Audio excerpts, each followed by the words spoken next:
Guys, kumain pala kami dito sa Silk Road. Dito yung malapit sa Terminal 3 sa Newport World Resorts, dating Resorts World, Manila. Dito rin kayo susundo at dito rin mag-i-stay yung susunduin nyo. Ito na yung pinakamalapit na kainan na open kahit midnight. Kami yan ang mga pagkain dito, Southeast Asia, Singapore, Malaysia, Indonesia, syempre Philippines, meron din India. Ang in-order ko pala dito ay biryani. Meron din sila dito mga top silog, long silog, brand daming pagpipilian dito. May mga iba't ibang drinks din sila. Kaya tara na guys, let's go. Sabi ko na pala sa mga kasama ko kung ano yung gusto kong orderin. Kaya dito na ako tumungo sa smoking area. First time ko makakain sa ganitong lugar na ang smoking area ay katabi lang ng dining area tapos wala pang harang. Kaya kitang kita mo yung mga kasama mo. Dito sa may smoking area nandito na rin yung bar. Kung pala makapasok dito dadaan ka sa casino. Tingnan yung order namin, siomay, log na may alimasag. Eto na nga guys, titikman ko na.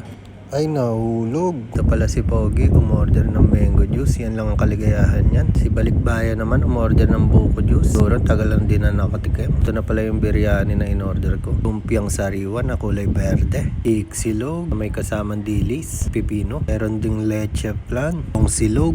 Pagtapos namin kumain guys, nakita namin to 87,500.